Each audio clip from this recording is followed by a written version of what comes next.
Thank you, Tamika. Good evening, viewers, and welcome to tonight's regional news. We begin in Jamaica. Over the weekend, Jamaica was pounded by heavy rain associated with Tropical Storm Zeta, which led to 2 fatalities, many roads destroyed, residents displaced, and calls from locals urging the government to address the concerns over the island's poor infrastructure. The severe weather began on Friday, October 23, when the Meteorological Service issued a flash flood warning for low-lying and flood-prone areas, including St. Andrew. The heavy rains resulted in 2 fatalities after a house was swept away in Shooters Hill, St. Andrew. The bodies of a father-daughter duo, Romeo Richmond, and his 15-year-old daughter, Seneca Richmond, were found under the remains of his house, which was swept away in a landslide. The conditions continued over the weekend, but the bulk of the destruction occurred on Sunday when a flash flood warning was issued for all parishes, and almost an entire day of rain caused flooding across the island, forcing many residents to evacuate their homes to find shelter elsewhere. The destruction caused by the tropical storm has reignited calls for the government to urgently address the island's drainage and infrastructure problems, which are highlighted whenever there are a few hours of heavy rain.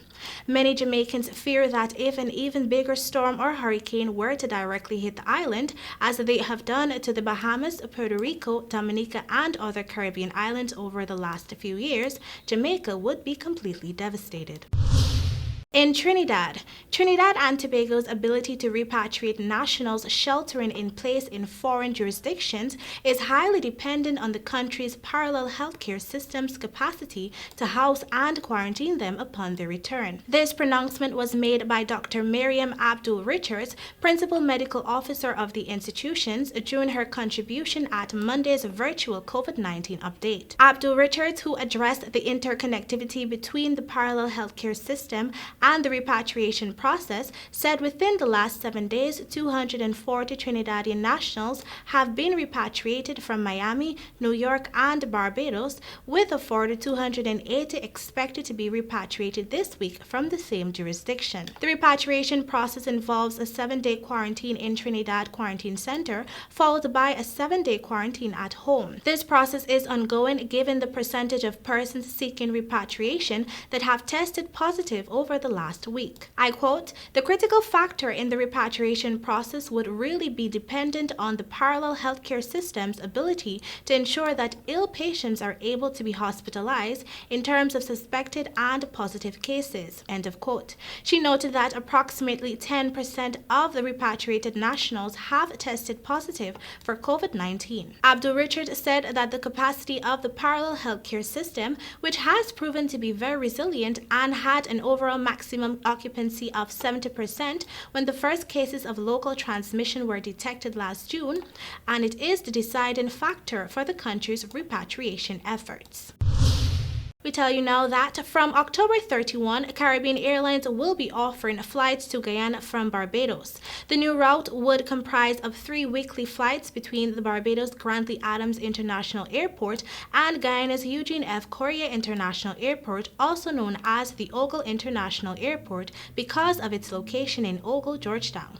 These flights will be non-stop between the 2 destinations, and the days are Monday, Friday, and Saturday. Chief Executive Officer of Caribbean Airlines Garvin Madeira stated, and I quote, "Fulfilling the needs of our customers motivates all that we do, and the launch of service between Ogle and Barbados is in direct response to stakeholders' feedback," end of quote.